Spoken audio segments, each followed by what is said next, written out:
Michael DeSilva from New Hunter Church of Christ and Harbor Square Apartments. I want to give you an update as to what happened last night with Barbara Poe. Now, I want to tell you the truth like I always do, and nothing but the truth, so help me God. I put my hand on the Bible. That's good. They say in the courtroom, do you swear to tell the truth? No, we're going to do that tonight, like we always do. Basically, last night after I put out that video about praying on Wednesday night, you just seen it today because I was having trouble putting it up there because something's wrong with Facebook's update. I think that's probably why it wouldn't upload. I don't think it's no memory because there's really no limit on the memory when it comes to Facebook. But I want to say what happened last night. As I was in here, Barbara Poe kept coming around and touching my door and kept just messing with my door just to get after me. So I yelled at her and then she started cussing and she said, "You MFer, you need to be you're effing crazy." That's what she said, but I'm not gonna say that real superlatives. You need to be put in an effing hospital and you need to be put on medicine. That's what she said to me, and that was all slanderous. But these are the Barbara Poe. That's the kind of people that Beth Ann is being watched by. Okay, Beth Ann goes over there a lot and hangs out. That's that's her role model. That's really right. That's really good that the Shields put her in that type of environment. That's really wonderful. And the thing is, they're going around saying, their mom's going around saying I'm a sexual predator, and then I prey on children, okay? And then Barbara Poe's doing the same thing. And I'm just telling you the real truth what's going on because I'm just tired of it. I just want it all to stop. And I want better for Beth Ann, too.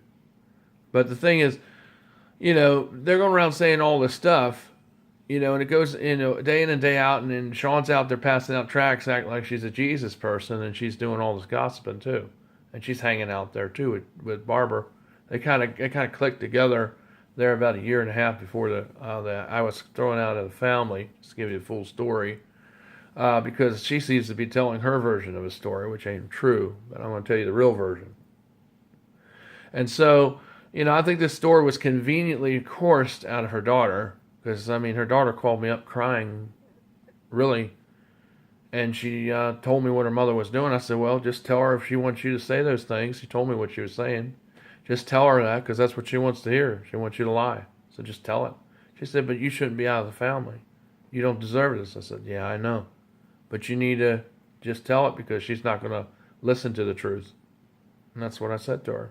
And that's what she did. So, I'm not mad at her, at Beth Ann, because Beth Ann didn't do nothing wrong. And I'm not mad at the boys either. I'm not mad at Charlie, but, I'm mad at their mother. Because their mother listened to someone like that. Their mother concocted this story, and she lied. Because, she was acting weird. Like I said, she was over there talking to Barbara for a year and a half before I was taken out of the family, just to tell the whole truth, nothing but the whole truth, so help me God. And this is really what happened. And she had suspicions, and the boys and their daughter, which is Beth Ann, would come over here and spend the night with me, and they were doing that for like 6 or 7 other times after, even though she had all these suspicions. If I was really a monster, number one, I wouldn't be living where I'm living, and number two, if you have suspicions like that, even before you get the story of the course out of your child, because I caught her doing that with her kids, and about 4 different times. She did it once over here with Jeremy, and then she did it with the other, with the boys and with Beth Ann a few times at their house. But to get back to this, if I was somebody that was like that, really, honest to God, if I was really like that, kind of bad person, why would you continue to put your daughter in and subject your daughter to a predator? If that's really the case, which if that's true, why would you continue to do it? And just like my mother said, I wouldn't do it. I would pull her out and never let her come back here. And of course, she didn't do that right away. And she had suspicions, but she still kept her coming over here. So evidently somebody's lying. And now, even after all this stuff is blowing over, she's over there being babysitted by Barbara, who gives me all this trouble even before all this stuff came out. And, to me, that's something wrong there, too. Well, why would you have somebody across the hallway from someone that's supposed to be a predator? It doesn't make any sense because, usually they're not supposed to be around you, period. And it means even if they're coming over across the hallway, they shouldn't be coming over here, right? Well, that's the way I see it, because I'm not a predator, because somebody told a lie, because people don't do that if that's really true, because it wasn't true to begin with. So what I think it really is because religion, My religious views are different than theirs, and I don't agree with some of the weird teachings that they have. I still love them though, but I don't agree with it. And I think that's what Sean didn't like, and that's why she couldn't get me out on religious grounds. So she went with the sexual story, which was not even true at all.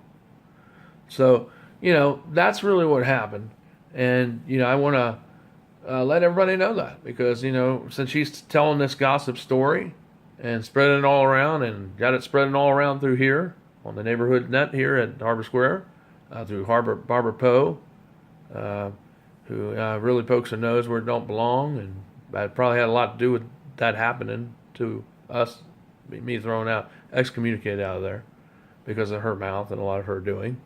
That's what I'm trying to say. I'm telling the truth here. This is what really, really happened. Okay, this is really a version. It's really the true version. It's not something where I have paranoia, schizophrenia, and delusional like Sean is. I'm not highly paranoid all the time like Sean is, and overprotective and smothering her kids and real too strict like she is. And like I said, there's kids that keeps going. I hate to say I feel sorry for the kids when I say this. I'm not really busting. I'm just saying the truth because I'm tired of all the lies that are being spread around. So we got to neutralize it and put it out. So what I'm trying to really tell you here is those kids, the moment they get away from home, they're going to do everything that she was so strict with Beth Ann and the boys. They're just going to go and drink and have sex and do all that stuff. That's why Sean turned out did that too before she married Charlie. Because, I've heard stories. And so it's sort of like a family generational kind of thing. And, it's like that in a lot of families where you have generational things that happen. And it's really starting. I know a lot of y'all like stories, but this is my true story that's been going on, and I've been living a really helly kind of life. And it's been really horrible here since this has all happened. It's been really not cool. And it's ungrateful. It's not right because I didn't do any of this stuff. And Beth Ann said that on the phone over and over again. You don't deserve this. It's not true. It's not your fault. You didn't do anything wrong. She said it like 8 times. So why would she say that? If it were true, I don't think she would say that. So, and she wouldn't tell me about all the stuff that was going to happen with her mom and dad before it all happened either, if it were true. And it did happen like she said it. She told me the email would come on Thursday. She told me they were kicking me out of the family, outcasting me. She told me all that. She warned that way before it came. So, and she was crying, and she was upset, after the fact. So this is all what happened a few days before. So, that was 2016 around January 18th, 2016. And of course, that's when I found out on January 20th. And then they sent me the email on Wednesday and, tell me I'm supposed to admit to something that I didn't do. But I just told him basically, Charlie, if you think I did that to your daughter, then if y'all, since that's what you believe anyway, I'll just say I did it, even though I didn't really do it. But you can believe whatever you want because your mind's made up anyway because you're a man. I can understand, but you need to calm down and reason. You have a wife that has a problem, and she's always causing drama and stirring things up with a lot of people. That's why friends come and go so much. She can't keep friends she don't have friends very long. They don't last very long, because that's the reason, because she says something or does something that gets people mad and, they get hurt or they get angry and they figure out what she's doing and they just break it off because, it's hard to be a friend with her at times because of what she does. So, that's what stems off here. Then she's over here talking to Barbara Poe. She knows that I don't get along with her and we don't get along. And she's got a daughter over there. And, the boys come over here and then she's got her daughter riding home with a guy that has touched 5 other women here inappropriately. Riding home in his car. And this has been going on a lot from what I understand. Because neighbors have told me they've seen her in the car. I described her what she looks like, showed her a picture. And they're like, yep, I seen her in the car. And I saw her get in the car right with my own 2 eyes. Just 2 days ago. She walked around the back, and just got in the car, like it's nobody's business, But, that's what, I already knew it was going on. I didn't just suspect it. I knew it, because because I knew Sean was talking to her in cahoots with her about a year and a half before all this went down. 2015, in 2014, 2015, about later part of 2014, about September, August of 2014, and then 15, and then I was excommunicated on January 16th of 2016. So based on all these accusations, because that's really what they are, lies. And of course, she believed her. She believed everything that Barbara said. Like she's the expert. And she's no expert. Believe me, she don't really have a family herself that's really a good role model. And I don't know how she can perceive to tell Shields what to do when she can't even keep her family together herself. And she's not all really that level either in her head either. And then she's out here yelling and calling me names and saying all kinds of slander things outside my door, messing with my door. And I yelled through the door to leave my door alone to get back in her apartment right now. And she yelled real loud out in the breezeway. And she told the cops came, and I told them, and they didn't do nothing because they couldn't see. They couldn't see nothing. They didn't see her doing it because it was all over with. She was in her apartment. I was in mine. Of course, I was in mine even when she was doing it. I didn't open the door. She wanted me to open the door and get in a big old argument with her because she's like this kind of person that always likes to argue and escalate stuff and instigate things. And she's an instigator. That's all she does. It's incite people. Because when I first moved in, she was always her and Mr. Thomas were going out like a married couple. I thought they were married at first because the way they were going at it, I thought they were husband and wife. They just lived in separate apartments the way they were going at it. And they're yelling out there. I mean, I just could not believe it. And I had to go out there one day to get it up. Just to stop, and when I said something to her, then all this stuff's been happening ever since. And she's telling stories. I lured her granddaughter in the apartment. I just want y'all to know I didn't lure no granddaughter in nobody's apartment. I didn't do nothing to Beth Ann either. But it's all these stories, But she wasn't watching her daughter. I actually called social services on Barbara Poe regarding her granddaughter because she wasn't watching her properly. I mean, granddaughter's a cute little thing. She's okay. She's a nice little girl. But the thing is, I didn't do anything to her, and she made up all that story, and she came over here to wake me up one day, which I thought was kind of strange and funny, but it was sweet. But I told her, you need to get back over, and Barbara got her, and then I'm hearing this rumor going around that she spread around that I lured her in my apartment. That was not even true. So I was sleeping. You can't lure somebody in when you're sleeping. She's come over here another time, too. But I was awake, but I didn't lure her in. She just came in because she was young. I mean, now she's 11 years old. So she's not going to be doing that now. She's out of that phase. But when they're little, they do that. Because she was sleeping and not being responsible as a grandparent. That's why she don't come over here that much anymore.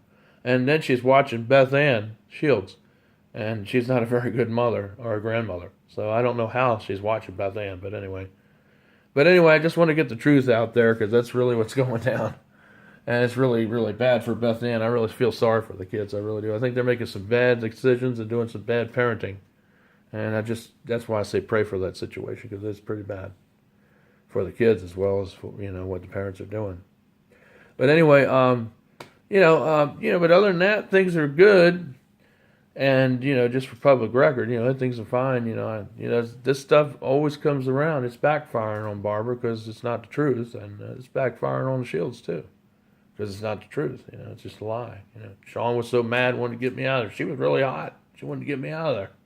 So, she couldn't get me out anyway, so they had to come up with a story like that. And that's pretty much what happened there. So, but take it or leave it, that's the real story, and it's the truth. So, I hope we can work things out, in spite of that, because I would really like to help the kids and be there with them, because I did help raise them, and I would like to continue to do that. I have a better head on my shoulders, and I know how to use it, and know how to help them the right way, and they would be in a better environment than where they are right now. As far as another place to go, and they know me, so it's better than them being in somebody that's over there, cursing and the drinking, smoking and the just not a really good person as far as mentally or stably, and it's just not good. So just pray for the situation. I'm on tabs of it. Nobody needs to do anything because I'm going to do something about it here if that things don't change here pretty soon. All right. So anyway, I want to just get that out there for public record. But other than that, the day, like I said, was good. You know, it was really hot outside. It got up to 99 degrees, really hot. And you know, it's going to be around 97 tomorrow. But we're going to get some severe weather through here tomorrow. So be looking out for that because it's going to be pretty bad. And you know, make sure. I hope you were able to water your plants. You can water them now because the sun's down. You can actually go out there and water them right now. It's probably better to do that if you didn't water them this morning. It's good to do it around 6 in the morning or to do it around 8 o'clock at night. And that's crazy. Just go out there with a flashlight. That's why I see some people out there watering their plants at night. It's not because they're crazy. It's actually that's the best time to water them. It's in the morning before the sun comes up, like around 6:30 in the morning, real early, right when it's coming up. Or you can do it at 8 or 9 o'clock at night. That's the best time to do it, really. Especially on hot days when it's hot like this. It's the best time to do it so the leaves don't get burned and stuff. Just a little gardener tip because I used to be in the 4-H club and I was in the Boy Scouts and I know a whole lot about farming and gardening. And that's definitely really a tip that really is what they teach you in there.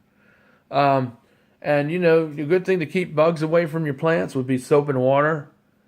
That'll keep you just make a solution and run the water through it. Make the soap, make it like let's see, put like 2 or 3 tablespoons of soap in the canister, hook the hose up to it, and add water to it, and just spray it out on the plants. And just do that as you water. Now, you won't get diarrhea or start blowing bubbles or anything. No, that stuff actually washes off when it rains, but you know, when it's on, it stays on there for a few days. You just do that as you water it every time you water. And that'll keep most of those critters away. Because they don't like to eat soap. And like the beetles that come to eat on the tomatoes and everything, they don't like that soap. And another thing you buy is flour. It's called baby's breath. It doesn't smell really good, but it definitely does keep the beetles and the worms and things away. Because they don't like that smell. Rabbits don't like it either. It's the flour. It don't smell too good. It's yellow and it's orangish yellow, like orangish yellow and brown, and it stinks. But you know, you just put that along the perimeter of your garden, and that'll keep all those little critters away. You know, and it will. And if you use fertilizer, like use 10-10-10, phosphorus, lime, and what is the other thing? You can even use ashes, like from your fireplace. That's the best thing to put in there. Mix it all in with the the phosphorus, the lime, and the calcium. Mix it all in there with that and put in the soil and put the ashes in there too, and you can use unscented cow manure too, and all that stuff will make you have a wonderful garden. And if you have it already, you can put that on there as topsoil, and that'll also help your garden too. Use Miracle Grow for your vegetables while you water it too, and while you mix it with the soap, it won't do nothing to it. But you can water it and mix the soap in there while you spray the leaves and spray the roots and all. And it will feed and keep the bugs away that get on the plants that try to, put holes in the leaves and all. They don't like that soap. So that's just some tips out there. I know it's a little late in the year for that, but remember that for next year when you're gardening because you should do that like around in April and keep doing it through now. And, that way you keep getting a real good garden all summer long. Gardens here usually grow till about late, like about middle September. That's when the growing season stops, and it usually starts around March, April. That's when you start planting stuff. So if you're looking into getting into farming, that's when you would want to plant it between the middle or end of March, early part of April if you're starting late. But don't do it beyond April because that'd be too late. I mean, you can, but it may not grow as well. You might not get as much food. So that's why you want to get it in there around the late part of March, early part of April, because that's when the frost is not in this area anymore. So that's why you do it around that time. And that's the best. That's when farmers do it. So, and plus you'll have a lot more better tasting food. So anyway, just sharing some stuff with you. And that's, basically it. I hope you all have a good day, and God bless everyone, and hope Teresa, you're feeling better. And I hope everything's doing good. And take care, everyone. Bye for now.